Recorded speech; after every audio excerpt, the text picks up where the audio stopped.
Nutrition smart community की एक पहल।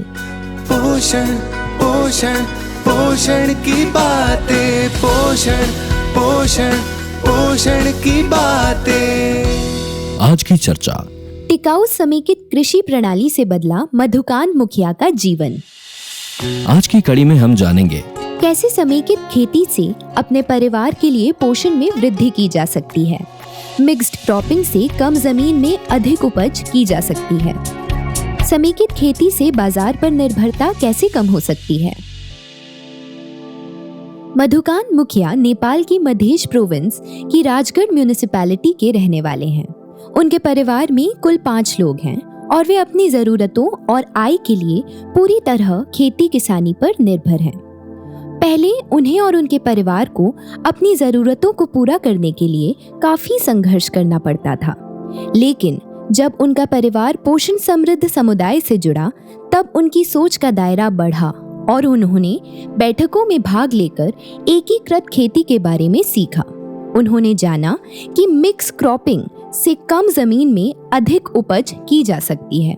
जैविक तरीके से जो खेती की जाती है उसकी पैदावार में भरपूर पोषण और कोई हानिकारक तत्व नहीं होता है और आय तथा भोजन के लिए खेत और पोषण वाटिका के अलावा अन्य सिस्टम पर भी निर्भर हो सकते हैं, जैसे पशुपालन, मुर्गी पालन, मछली पालन इत्यादि। और सबसे अच्छी बात यह है कि इन सब में कोई विशेष लागत नहीं लगती है और धीरे धीरे बहुत लाभ भी होने लगता है।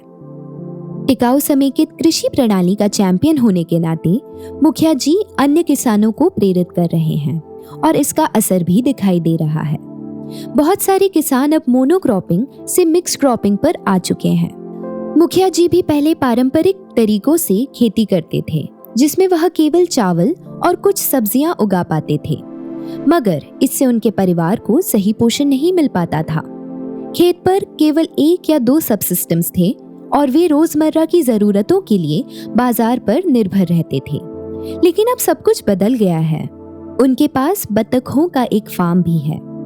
मुखिया जी कई प्रकार की सब्जियां, फल और अनाज खाते हैं और उनकी आय में भी वृद्धि हुई है।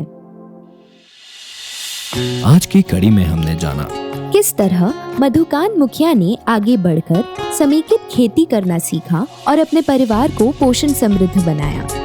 मधुकांत मुखिया की पहल से अब बाकी किसान भी समेकित खेती का लाभ उठा रहे हैं। पोषण वाटिका के साथ साथ पशुपालन, मुर्गी पालन, मछली पालन इत्यादि से हमारे किसान भाई आत्मनिर्भर हो रहे हैं।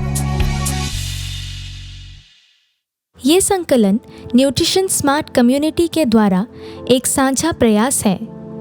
ये सूचना व जानकारी हमारे गांव को खाद्य और पोषण सुरक्षा की ओर अग्रसर करने की एक छोटी सी कोशिश है। इस पहल से जुड़े रहें, आत्मनिर्भर बने रहें। पोषण पोषण पोषण की बातें, पोषण पोषण पोषण की बातें।